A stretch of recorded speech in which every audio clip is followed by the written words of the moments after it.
सबसे पहले मैं अपनी तरफ से आप सबको बधाई देता हूं।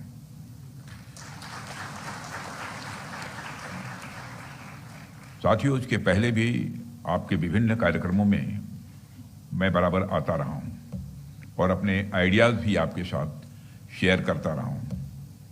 तो मुझे प्रसन्नता है कि मेरी सलाह पर भी आपने जो इनिशिएटिव कुछ लिए हैं वह सराहनीय है और मुझे जानकर काफ़ी सुखद अनुभूति होती है कि डीएडी प्रोएक्टिवली अपने आप को बेहतर बनाने की पूरी कोशिश कर रहा है। साथियों, अभी जब मैं यहाँ आ रहा था तो मेरे दिमाग में एक बात आई है कि इस कॉन्फ्रेंस का नाम भले ही कंट्रोलर्स कॉन्फ्रेंस आपने रखा है, पर मुझे लगता है कि आपका माइंडसेट कंट्रोलर का नहीं होना चाहिए। आपका माइंडसेट ओपन और रिसेप्टिव होना चाहिए।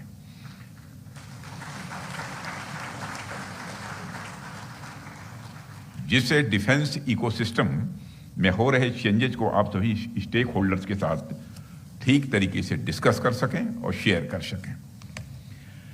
साथियों, आज जब मैं आपके बीच यहाँ हूँ तो मैं कहना चाहूँगा कि इस तरह के आयोजन हमें एक इंट्रोस्पेक्शन या सेल्फ एनालिसिस करने का भी अवसर देते हैं। इसमें हम सोच सकते हैं कि अब तक हमने क्या अच्छा किया है और आगे हमें क्या करना है। यह भी विचार करना है क्या आगे और हमको कुछ रिफॉर्म्स करने की जरूरत है, तो वह रिफॉर्म्स क्या होनी चाहिए। आप सब भी शायद इस बात से हमारी सहमत होंगे कि जब हम सब मिलकर बैठते हैं तो अपनी बातें एक दूसरे के साथ शेयर करते हैं, तो उससे हमारी सोच और हमारे दृष्टिकोण का दायरा स्वाभाविक रूप से और अधिक वह व्यापक होता है। साथियों, मुझे ऐसा लगता है कि हमारे इस विभाग की जिम्मेदारी सिर्फ कागजों पर हिसाब किताब रखने तक ही सीमित नहीं है, बल्कि हमारे देश के सुरक्षा ढांचे का एक अहम हिस्सा भी है। और जब आप अपना काम ईमानदारी और एफिशिएंसी के साथ करते हैं तो उसका असर यहीं तक नहीं रहता है, इसका असर सीमा पर तैनात हमारे जवानों तक होता है। उन्हें भरोसा होता है कि उनके पीछे एक मजबूत व्यवस्था है, एक मजबूत सिस्टम है जो हर परिस्थिति में उनके साथ खड़ा रहेगा, उनका साथ देगा। साथियों, डिफेंस अकाउंट्स डिपार्टमेंट का नया मोटो ही मैं मानता हूं अपने में बहुत कुछ कहता है। अभी संस्थान का मोटो अलर्ट, एजाइल और एडेप्टिव है। ये वर्ड्स अपने आप में आपके वर्क कल्चर को दर्शाते हैं, या यूं कहूं कि एक प्रकार से आपके वर्क कल्चर के सार हैं, ये तत्व हैं। साथियों, आज मैं आपके सामने आ रहे चैलेंजेस, उनके सॉल्यूशन और अपॉर्चुनिटीज पर तो बात करूंगा ही, लेकिन उससे पहले मैं भारत के संदर्भ में अकाउंट्स के इतिहास की बातें भी आपसे कुछ करना चाहता हूं।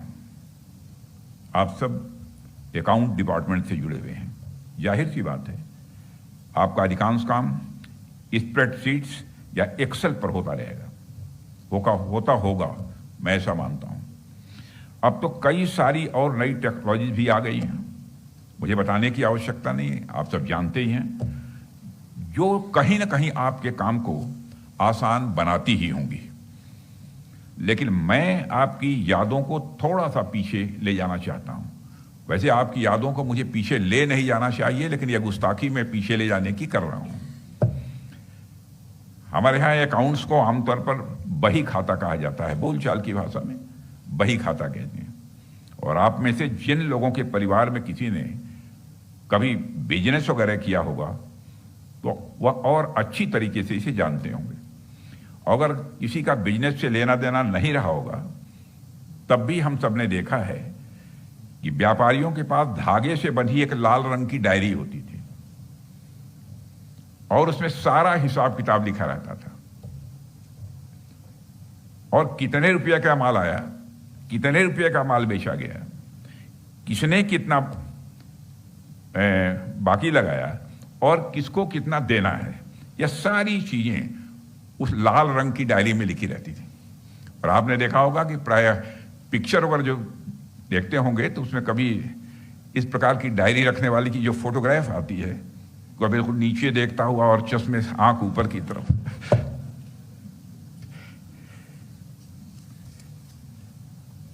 और एक चीज पर आपने ध्यान दिया होगा कि दिवाली जैसे अवसरों पर जब हम माता लक्ष्मी की पूजा करते हैं तो उस समय उस लाल डायरी की भी पूजा की जाती थी। और आज भी कुछ लोग लाल डायरी रखते हैं, भले ही कंप्यूटर का जमाना आ गया, सब कुछ हो गया, लेकिन लाल डायरी की एक अहमियत है, वो शुभ माना जाता है। यह अपने आप में कितनी बड़ी बात है। हमारे लिए अकाउंट्स सिर्फ कर्म ही नहीं है, बल्कि वो हमारे धर्म का हिस्सा है।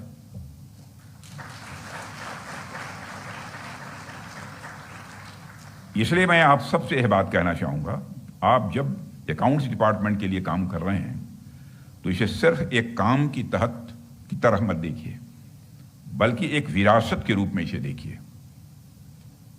अकाउंट्स भारत का स्वदेशी फ्रेमवर्क है। यह स्वदेशी है, आज से नहीं है, हजारों हजार वर्षों से है। अकाउंट्स भारत के डीएनए में है। साथियों, चूंकि यह एक कंट्रोलर कॉन्फ्रेंस है और पूरे देश से डिफेंस अकाउंट्स के कंट्रोलर्स यहां एक साथ उपस्थित हैं, इसलिए मैं आपसे इनोवेशन और चेंज मैनेजमेंट पर भी थोड़ी बात यहां करना चाहूंगा। किसी भी ऑर्गेनाइजेशन में ट्रांसफॉर्मेटिव रिफॉर्म लाने के दो तरीके प्रायः बताए जाते हैं। कई बार हम देखते हैं कि कई ऑर्गेनाइजेशंस एक्सटर्नल रिपोर्ट के माध्यम से इस कार्य को करते हैं, जिसमें कई बार कंसल्टेंसी फर्म्स की भी इसमें मदद ली जाती है। कई बार कुछ रिटायर्ड सीनियर ऑफिशियल्स को यह जिम्मेदारी भी सौंपी जाती है। और एक अच्छी बात है, इससे कई बार कुछ नए फ्रेश आइडियाज इन संस्थानों में आते हैं और इनकी प्रोडक्टिविटी स्वाभाविक रूप से बढ़ती है, और मैं कहना चाहूंगा निश्चित रूप से बढ़ती है।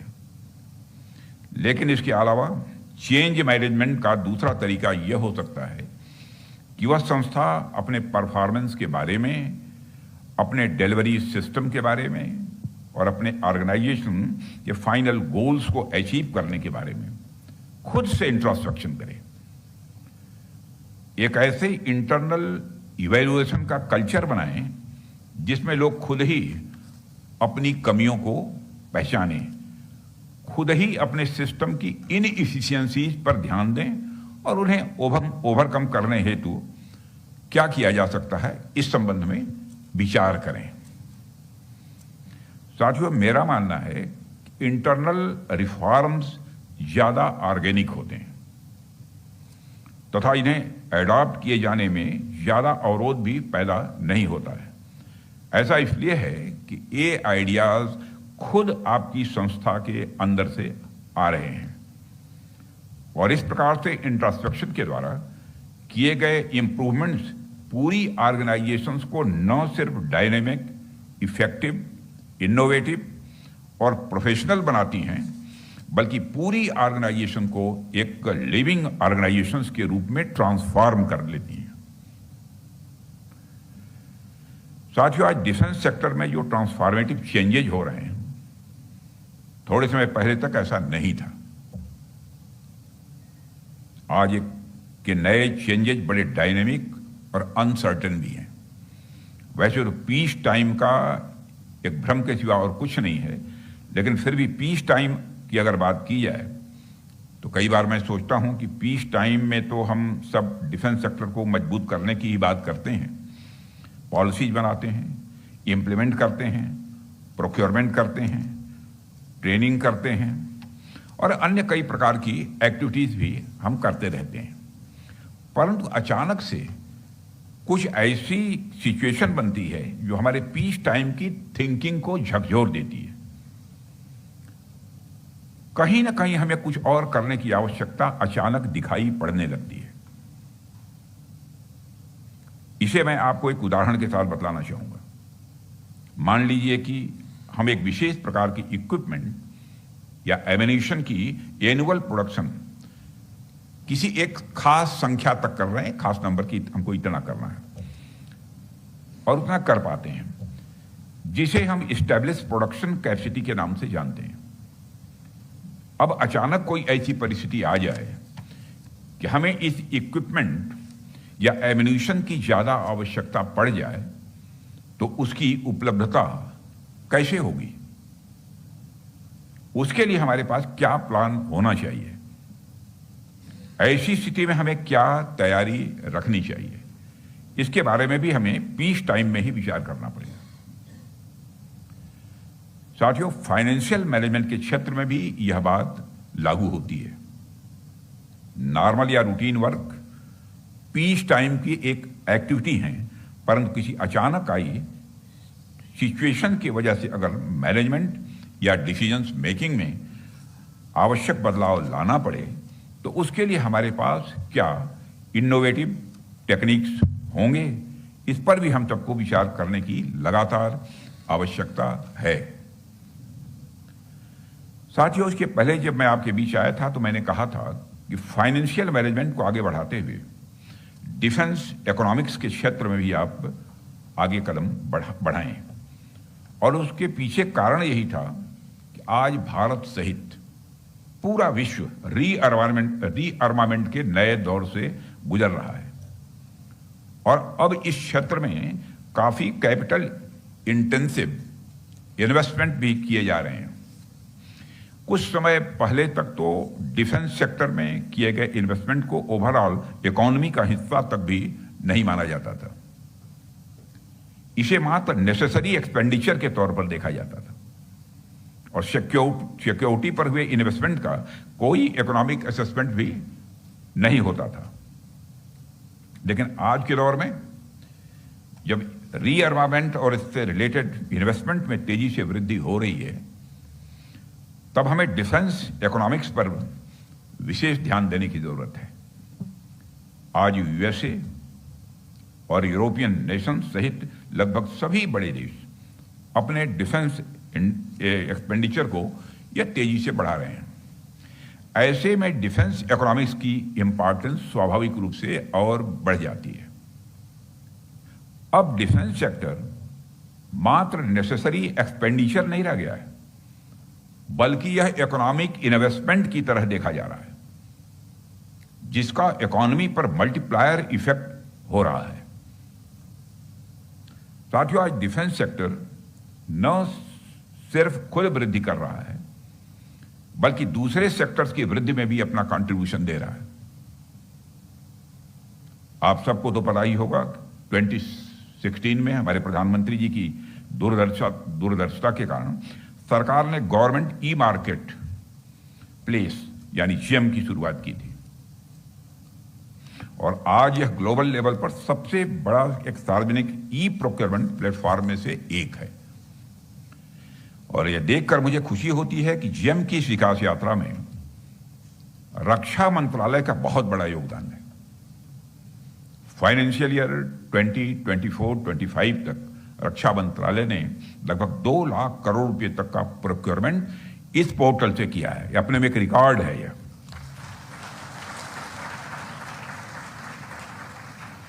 मैं यहां कॉम्पिटेंट फाइनेंशियल अथॉरिटीज और इंटीग्रेटेड फाइनेंशियल एडवाइजर्स समेत सभी स्टेक होल्डर से आग्रह करूंगा, आप सब इस जेम पोर्टल का मैक्सिमम यूटिलाइजेशन करें, ताकि पब्लिक प्रोक्योरमेंट में ट्रांसपेरेंसी और प्रायोरिटी को और बढ़ाया जा सके, तथा प्राइवेट सेक्टर का पार्टिसिपेशन हमारे प्रोक्योरमेंट प्रोसेस में और बढ़े। साथियों, इसके अलावा हम सब लगातार देख रहे हैं कि डिफेंस में टेक्नोलॉजी का इस्तेमाल, खासतौर पर एडवांस कटिंग एज टेक्नोलॉजी का इस्तेमाल बहुत ही बढ़ गया है, और ये आगे बढ़ता जाएगा। ज्यादातर ये टेक्नोलॉजी ड्वेल यूज की होती है। इंटरनेट हो, न्यूक्लियर एनर्जी हो, जीपीएस सिस्टम हो, इन सब टेक्नोलॉजीज को शुरुआत में डिफेंस सेक्टर में यूज करने के लिए ही बनाया गया था, लेकिन आज यह टेक्नोलॉजी ग्लोबल इकोनॉमी की बैकबोन बन चुकी है। ऐसे और भी कई इनोवेशन होंगे जिन्हें डिफेंस सेक्टर के लिए बनाया गया होगा, लेकिन आज उनका सिविलियन यूज भी बहुत तेजी के साथ हो रहा है।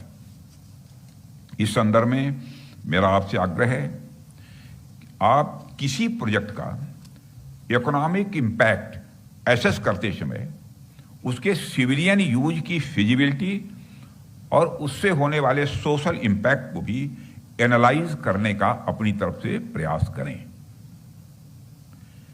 विशेष रूप से रिसर्च एंड डेवलपमेंट प्रोजेक्ट्स के प्रपोजल्स का इकोनॉमिक असेसमेंट के साथ साथ आप सोशल असेसमेंट भी करें, इसका सोशल इंपैक्ट कितना होता है। हमें यह भी देखना चाहिए कैसे ये प्रोजेक्ट्स आत्मनिर्भरता की दिशा में हमें आगे बढ़ाएंगे और इनका एम्प्लॉयमेंट जनरेशन पर क्या इंपैक्ट होगा, क्या असर पड़ेगा। साथियों, माननीय प्रधानमंत्री जी के विजन के अनुसार अभी पिछली कैबिनेट में हमने रिसर्च, डेवलपमेंट एंड इनोवेशन यानी RDI स्कीम की भी एक नई शुरुआत की है। आप लोगों ने देखा होगा, लगभग सभी समाचार पत्रों के फ्रंट पेज पर यह न्यूज थी। 1 लाख करोड़ रुपए की लागत वाली यह स्कीम हाई एंड प्रोजेक्ट्स और इंपॉर्टेंट टेक्नोलॉजीज की प्राप्ति को बढ़ावा देगी। इसमें डिफेंस सेक्टर को भी प्रायोरिटी दी गई है और आपको यह देखना होगा कि इस स्कीम को हम कैसे जल्द से जल्द इफेक्टिवली इंप्लीमेंट कर पाएं और डिफेंस मैन्युफैक्चरिंग कैसे इस रिसर्च एंड डेवलपमेंट प्रोजेक्ट्स को फैसिलिटेट कर पाए। साथियों, इसके अतिरिक्त आपने देखा होगा कि डिफेंस एक्विजिशन काउंसिल ने पहली बार जेम पोर्टल से कैपिटल प्रोक्योरमेंट के लिए भी मंजूरी दे दी है, पहली बार यह। और निश्चित रूप से यह एक स्वागत योग्य कदम है और इससे जुड़ी एक्टिविटीज के लिए भी आपको भविष्य में मैं मानता हूं कि तैयार रहने की जरूरत होगी। साथियों, डिफेंस अकाउंट्स डिपार्टमेंट हमेशा से ही अपने कस्टमर सेंट्रिक अप्रोच के लिए जाना जाता रहा है। सैनिकों और हमारे वेटरन्स का ध्यान रखने की जो जिम्मेदारी आपको दी गई है उसका आपने हमेशा ईमानदारी के साथ आपने निर्वहन किया है। किया है का मतलब यह नहीं कि नहीं कर रहे हैं, किया भी है, कर भी रहे हैं। और इस जिम्मेदारी को प्रभावी ढंग से निभाने के लिए आपने स्पर्श यानी सिस्टम फॉर पेंशन एडमिनिस्ट्रेशन रक्षा नामक एक पूर्णतः डिजिटल और पारदर्शी प्लेटफॉर्म भी डेवलप किया है। और मुझे कहते हुए खुशी होती है कि आज तक लगभग 32 लाख से भी अधिक रक्षा पेंशनरों को इस प्रणाली से जोड़ा जा चुका है। 32 लाख से ज्यादा। लाखों वेटरन्स को करोड़ों की संख्या में धनराशि पेंशन के रूप में भेजी जाती है, लेकिन अभी कुछ इसमें कठिनाइयां हैं, मैं जानता हूं, और उसका निराकरण करने की भी कोशिश की जा रही है। जब मैं अपने वेटरन्स के लिए इस तरह के प्रयास होते हुए देखता हूं तो मेरे जहन में यह आता है कि our strength is not just in the size of our defence budget but in the size of our hearts and in the size of our gratitude for their sacrifice. साथियों, हमारे वेटरन्स ने देश के लिए अपनी जान की बाजी तक लगाई है, इसलिए इनके और इनके परिवार के लोगों के लिए काम करना तो मैं समझता हूं कि हमारा एक सामान्य कार्य नहीं है, यह हमारा धर्म है। ध्यान दीजिए कि मैंने यह कहा कि हमारा धर्म है, यह कोई एहसान या फिर कोई दान नहीं है, यह धर्म है। इसलिए मैं स्पर्श आउटरीच प्रोग्राम के लिए विशेष बधाई देता हूं, क्योंकि इसके माध्यम से आप वेटरन्स की समस्याओं को उनके डोर स्टेप पर जाकर सुलझा रहे हैं। साथियों, इसके अलावा मुझे यह भी जानकारी दी गई है कि डिपार्टमेंट इस समय 2 अन्य महत्वपूर्ण सिस्टम, कॉम्प्रिहेंसिव पे सिस्टम और सेंट्रलाइज्ड डाटाबेस मैनेजमेंट सिस्टम पर भी इस समय काम कर रहा है, जो फिलहाल कंसेप्चुअल स्टेज में है। ये सिस्टम मिलकर एक ऐसा इंटीग्रेटेड इकोसिस्टम तैयार करेंगे जो न केवल डिफेंस पर्सनल के वेतन और डाटा मैनेजमेंट को सिंप्लीफाई करेगा, बल्कि रियल टाइम इनसाइट्स और फास्ट डिसीजन मेकिंग को भी यह संभव बनाएगा। और साथियों, मुझे जानकर खुशी हुई है कि controller general of defence accounts और उनकी team defence finance and economics के क्षेत्र में एक विजन डॉक्यूमेंट और एक रोड मैप निर्धारित करने के लिए पूरी निष्ठा से प्रयासरत है। और मैं उनके इस पहल का स्वागत करता हूं और इसके लिए मैं बधाई भी देता हूं श्री बैंक शर्मा, उनकी पूरी टीम को। अब मेरी अपेक्षा है कि यह प्रयास केवल कागजों तक सीमित न रहे। मैं जानता हूं नहीं रहेगा, मैं कॉन्फिडेंट हूं, लेकिन मुझे कहना चाहिए इसलिए कह रहा हूं, बल्कि इसे निर्धारित, क्योंकि हमारी जिम्मेदारी यह है कि समय समय पर काशस करते रहना, जगाते रहना। काम करते करते कभी कभी थकावट भी आ जाती है, आंख बंद होने लगती है। तो कोई ना कोई चाहिए जो कि समय समय पर अलर्ट करता है। और इसलिए मैं कह रहा हूं कि इसको समय सीमा के भीतर इंप्लीमेंट करने की बात, ताकि यदि कहीं कोई अवरोध उत्पन्न होता है तो समय रहते हुए कोर्स करेक्शन भी संभव हो पाए। और मुझे पूरा विश्वास है कि डिपार्टमेंट अपनी डिजिटल ट्रांसफॉर्मेशन स्ट्रेटजी को एक प्रभावी और तेज डिसीजन सपोर्ट मैकेनिज्म के साथ अच्छी तरह अलाइन करेगा, जिससे एफिशिएंसी, ट्रांसपेरेंसी और रेस्पॉन्सिवनेस तीनों में वृद्धि देखने को मिलेगी। साथियों, आप सब जानते हैं कि रक्षा मंत्रालय का बजट देश में सबसे ज्यादा है और बढ़ता ही जा रहा है, आगे और बढ़ेगा। देश की क्या बात की जाएगा, अगर आप रक्षा मंत्रालय का बजट देखें, दुनिया के कई देशों की जीडीपी तक भी इतनी नहीं है। कई देशों की जीडीपी इतनी नहीं है। जब देश की जनता की मेहनत की कमाई का एक बड़ा हिस्सा रक्षा मंत्रालय को मिलता है, तो जाहिर सी बात है कि हमारी जिम्मेदारियां भी उसी अनुपात में बढ़ जाती हैं। अभी पिछले ही फाइनेंशियल ईयर में डिफेंस कैपिटल बजट का फुल यूटिलाइजेशन करने के लिए एंड डिफेंस सेक्रेटरी CGDR उनकी टीम को मैं बधाई देना चाहता हूं। फुल यूटिलाइजेशन हुआ है पूरे कैपिटल बजट का। साथ ही मैं उम्मीद भी करता हूं कि आप कैपिटल एक्सपेंडिचर को लगातार मॉनिटर करते रहेंगे और आगे भी इसका फुल यूटिलाइजेशन करने में निश्चित रूप से हमको कामयाबी मिलेगी, ऐसा मेरा पक्का विश्वास है। साथियों, आज जब आप सब इतने बड़े मंत्रालय के इतने बड़े बजट को संभाल रहे हैं, तो मैं ये कहना चाहूंगा कि हमारा दृष्टिकोण केवल फाइनेंशियल ग्रोथ पर ही केंद्रित न रहे, बल्कि हमें इफेक्टिव ग्रोथ और एफिशिएंसी लेड ग्रोथ की ओर भी ध्यान देना होगा। हमारा डिफेंस एक्सपेंडिचर कुछ ऐसा होना चाहिए जिसमें सिर्फ हमारा बजट न बढ़े, बल्कि उस बजट का right deployment at the right time for the right objective भी उतना ही जरूरी हो। और यह जिम्मेदारी आप सब लोग निभाते हैं, निभाएंगे, मैं आश्वस्त हूं। साथियों, आज हमारे डिफेंस सेक्टर की ओर पूरी दुनिया की निगाहें हैं। ऑपरेशन सिंदूर के दौरान जो हमने शौर्य दिखाया है हमारे सेना के जवानों ने, जो हमें डोमेस्टिक इक्विपमेंट की क्षमता का प्रदर्शन किया है, उसके बाद हमारे इंडिजिनस प्रोडक्ट की ग्लोबल डिमांड और बढ़ रही है।